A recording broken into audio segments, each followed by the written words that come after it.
Hi all. குழந்தைகளுக்கு accidents அப்படின்றது யாருமே எதிர்பார்க்காம நடக்கிற ஒரு விஷயம். In fact that will create major pressure to the parents, family members, கூட இருக்கவங்க எல்லாருக்குமே. ஆக்சிடென்ட்ஸ் அப்படின்றது வெளியில அடிபட்டு ரத்தப்போக்கு மட்டும்தான் ஆக்சிடென்ட்ஸ் அப்படின்றது கிடையாது.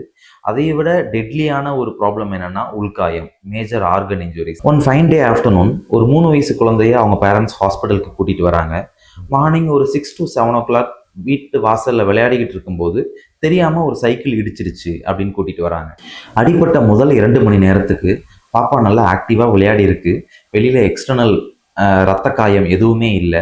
பேரண்ட்ஸும் வெளியில எந்த இன்ஜுரிஸுமே இல்லை. பாப்பாவும் நல்லா ஆக்டிவா விளையாடிட்டு இருக்கு அப்படின்றதுனால பெருசா எதுவும் எடுத்துக்கல. பட் ப்ராப்ளம்ஸ் வந்து அடுத்த 2-3 மணி நேரம் கழிச்சு தான் ப்ராப்ளம்ஸே ஸ்டார்ட் ஆயிருக்கு. குழந்தை கண்டினியூஸா அழுக ஆரம்பிச்சிருக்கு. மெயினா மூச்சு திணறல் ஏற்பட்டிருக்கு. பாப்பானால மூச்சே ரொம்ப கஷ்டப்பட்டு விடுற சுச்சுவேஷன் ஏற்பட்டிருக்கு.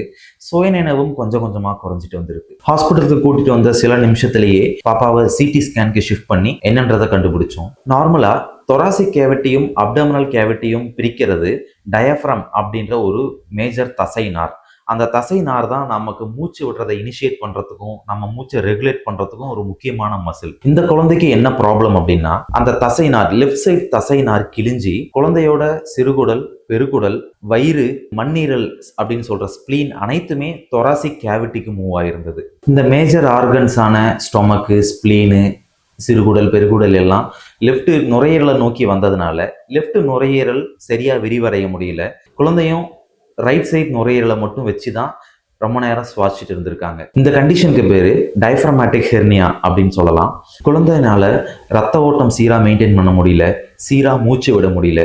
எமர்ஜென்சி டிபார்ட்மெண்ட்லேயே குழந்தைய இனிஷியலா ஸ்டெபிலைஸ் பண்ணோம், மெக்கானிக்கல் வென்டிலேட்டருக்கு ஷிஃப்ட் பண்ணோம். அட்மிட் பண்ண சில மணி நேரத்திலேயே எங்கள் பீடியாட்ரிக் சர்ஜன்ஸ் ஆப்ரேஷன் தியேட்டருக்கு ஷிஃப்ட் பண்ணி அந்த டிஃபெக்டை சரி பண்ணி குழந்தைகளுக்கான தீவிர சிகிச்சை பிரிவில் அட்மிட் பண்ணோம். நெக்ஸ்ட் 2 days குழந்தைய வென்டிலேட்டர்லேயே கண்டினியூ பண்ணோம். ஹீமோடைனமிக்ஸை ரொம்ப சீராக மானிட்டர் பண்ணோம். ஆஃப்டர் சோ மெனி ஸ்ட்ரகிள்ஸ் பாப்பாவை 4th day வென்டிலேட்டர்லேருந்து ஷிஃப்ட் பண்ணி நார்மல் ஆக்சிஜனுக்கு சேஞ்ச் பண்ணோம். எஞ்சி இருந்த சின்ன சின்ன விஷயங்கள்லாம் சரி பண்ணி குழந்தை 11th day டிஸ்சார்ஜ் ஆகி ஹாப்பியாக வீட்டுக்கு போனாங்க. இது போல் குழந்தைகளுக்கு மட்டும் இல்லை, பெரியவங்களுக்குமே அடிப்பட்டதுக்கு அப்புறம் காயம் ரொம்ப சின்னதாக தான் இருக்குது, வெளியில் எந்த காயமும் இல்லை, ரத்தப்போக்கு எதுவுமே இல்லை அப்படின்றதுனால சாதாரணமாக எடுத்துக்காம ப்ராப்ளம்ஸ் இருக்கா இல்லையா அப்படின்றத அட்லீஸ்ட் பக்கத்தில் இருக்க ஒரு சின்ன கிளினிக்லையாவது போய் பரிசோதிச்சுக்கிறது ரொம்ப அவசியம். ஏர்லியராக என்ன ப்ராப்ளம் அப்படின்றத கண்டுபிடிச்சிட்டோம் அப்படின்னா குழந்தைகள் இந்த மாதிரி ரொம்ப கிரிட்டிக்கல் ஸ்டேஜுக்கு போகிறத ரொம்பவே தவிர்க்க முடியும்.